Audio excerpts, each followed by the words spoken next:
বন্ধুরা, তোমাদের জন্য নিয়ে এলাম একদম নতুন করাকরির ভিডিও। আজকের ভিডিওটা শুরু থেকে শেষ অবধি দেখলে তোমাদের ওইটা দাঁড়িয়ে যাবে আর টপটপ করে পানি চলে আসবে।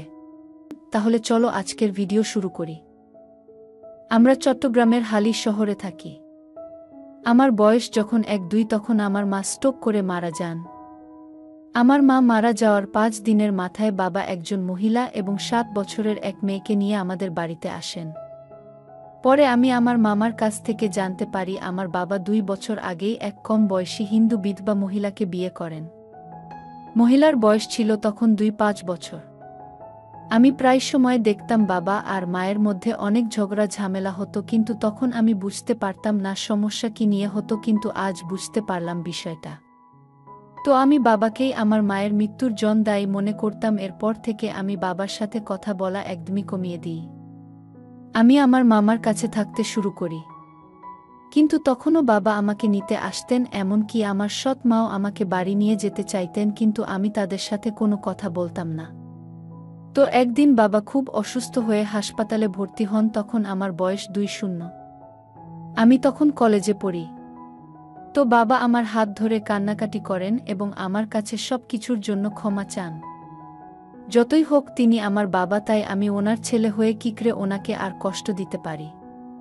তাই উনি আমাকে বলেন আজ থেকে যেন আমি ওনার ব্যবসা সামলাই এবং আমি যেন আমার সৎ মা এবং বোনের সাথে থাকি।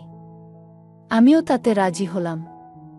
কিন্তু এর কিছুদিনের মধ্যে বাবাও মারা যান এবং ব্যবসার সকল ভার এসে পড়ল আমার উপর।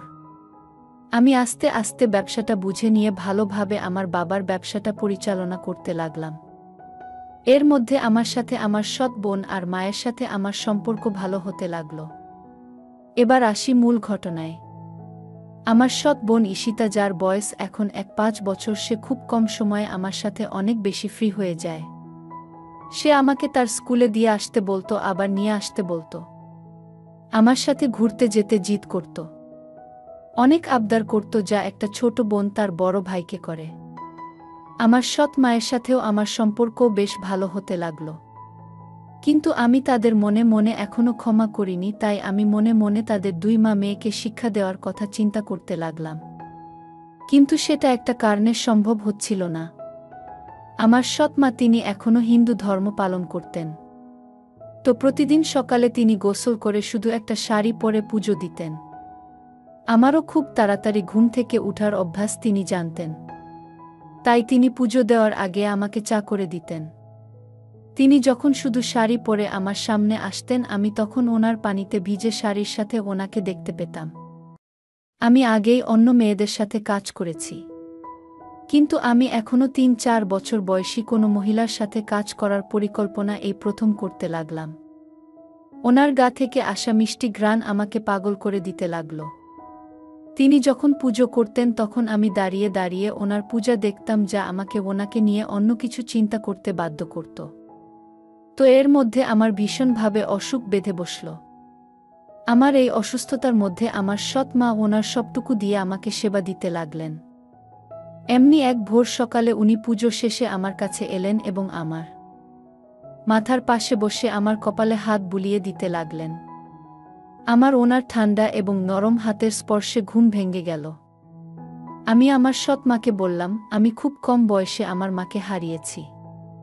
আমার খুব ইচ্ছে করে মায়ের বুকে মাথা রেখে একটু আদর খেতে, একটু ঘুমাতে। আপনি কি আমাকে একটু এইভাবে আদর করবেন মা? সৎ মা: হে বাবা, আজ তুমি প্রথমবার আমাকে মা বলেছ। আমি মা হয়ে কি করে আমার ছেলের কথা রাখব না? আমি ভগবানের কাছে আমার ছেলের সুস্থতা চেয়ে পুজো দিয়েছি। এই বলে আমার সৎ মা আমার পাশে শুয়ে পড়লেন এবং তিনি আমাকে তার বুকে আমার মুখ রাখলেন আর ওনার এক হাত দিয়ে আমার মাথায় হাত বুলাতে লাগলেন। ওনার বুকে মাথা রাখতেই ওনার পোশাকের সেই সুগন্ধ আমাকে আবারও ওনার প্রেমে ফেলে দিল।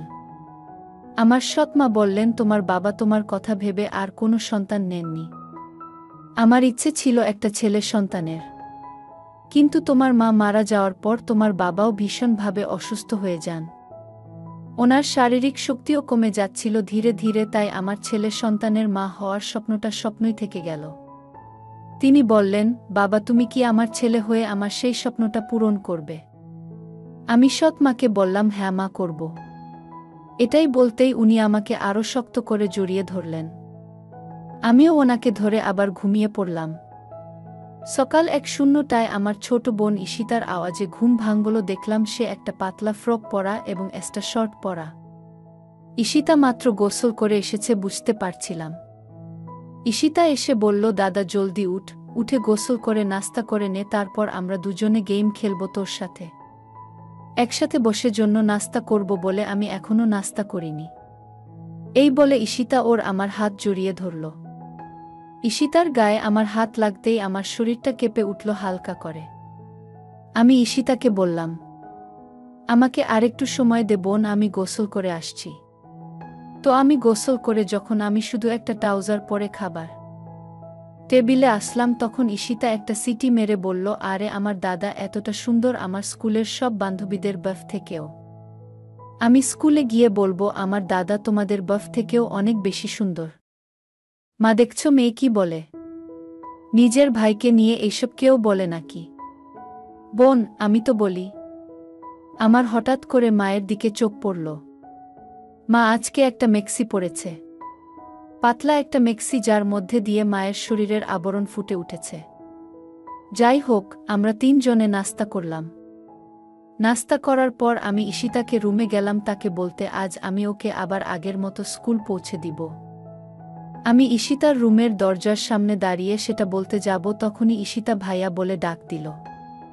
তো আমি আর কোনো কিছু না বলে ভিতরে ঢুকে পড়তেই দেখি ঈশিতা তার স্কুলে পোশাক পরছে। আমি ঈশিতার থেকে চোখ ফিরিয়ে নিলাম। ঈশিতা বলল, আরে ভাইয়া তুমি তো আমার ভাই। ভাইয়েরা নিজের বোনকে এইভাবে দেখতেই পারে, আর তাছাড়া আজ তো আমিও তোমাকে দেখেছি জামা ছাড়া। আমি বললাম, কিন্তু আমি তো ছেলে আর তুই মেয়ে। ঈশিতা, ভাই বোনের মাঝে আবার কিসের মেয়ে ছেলে? ঈশিতা বলল, ভাইয়া আজ আমার স্কুলে যেতে মন চাইছে না।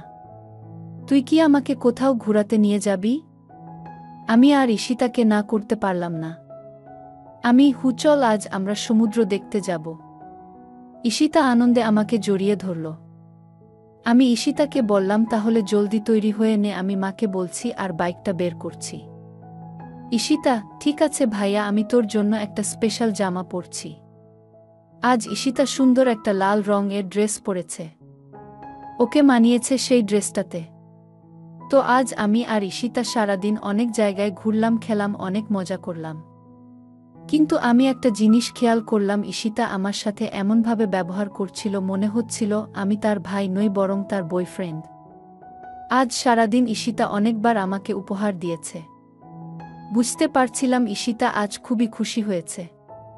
আমি বুঝতে পারছিলাম ঈশিতা কি চাইছে এবং আমার আর ঈশিতার সম্পর্ক কোন দিকে মোড় নিচ্ছে। এভাবে অনেক সময় গড়ালো। এখন আমার আর আমার বোন ঈশিতার সম্পর্ক দিন দিন আর টিপিক্যাল ভাই বোনের মতো আর থাকছে না। এই তো সেই দিনও আমি ব্যবসার কাজে একটু বাহিরে ছিলাম। তো ঈশিতা একজন প্রেমিকার মতো, এই কোথায় তুমি, তোমাকে আজ খুব মিস করছি, তো তাড়াতাড়ি আসো প্লিজ, সাথে ইমোজি আরও কত কি। কিন্তু হঠাৎ করে একটা ছবি এলো, ছবিতে ঈশিতা একটা পাতলা ফ্রক পরা আর শর্ট।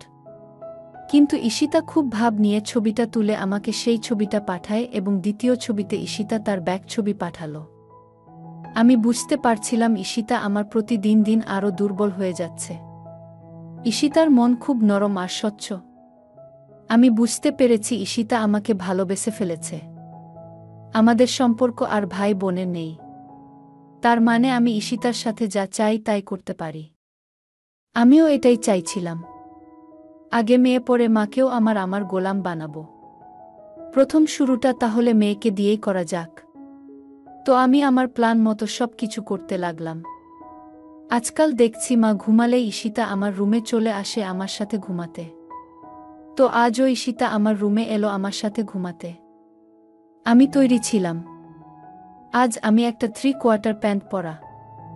ঈশিতা এলো একটা টি-শার্ট আর শর্ট প্যান্ট পরে। আমি ঈশিতাকে বিছানায় শুতে বললাম, তারপর আমি একটু আসছি এই বলে আমি মায়ের রুমে গেলাম দেখতে মা কি ঘুমিয়ে পড়েছে নাকি। মা রুমের দরজা খোলা রেখেই ঘুমায়। আমি মোবাইলের আলোটা জ্বালিয়ে মায়ের রুমের ভিতরে ঢুকলাম চেক করতে মা কি গভীর ঘুমে নাকি এমনিতে শুয়ে আছে। আমি রুমে ঢুকতেই মায়ের নাক ডাকার শব্দ শুনতে পাচ্ছিলাম। আমি মোবাইলের আলোটা মায়ের চোখে পড়তে দিচ্ছিলাম না। আমি মোবাইলের আলোতে দেখলাম মা সোজা হয়ে শুয়ে আছে। তারপর আমি আস্তে আস্তে আমার রুমে চলে আসলাম। এরপর ঈশিতাকে কাজের জন্য প্রস্তাব। ঈশিতা না বলতে পারলাম ও কাজ করার জন্য খুবই উৎসাহিত। এরপর আমরা দুজন 2 ঘন্টা কাজ করার পর ক্লান্ত হয়ে গেলাম। ঈশিতা বাথরুম থেকে ফ্রেশ হয়ে এসে আমার রুমে শুয়ে পড়ল। আর আমিও খুব ক্লান্ত হয়ে গেছিলাম, তাই এসে তার পাশেই শুয়ে পড়লাম। তো বন্ধুরা, গল্পটি এখানে সমাপ্ত করলাম। গল্পটি ভালো লাগলে একটি লাইক ও চ্যানেলটি সাবস্ক্রাইব করে দেবেন। দেখা হচ্ছে পরের ভিডিওতে। ভালো থাকবেন সবাই।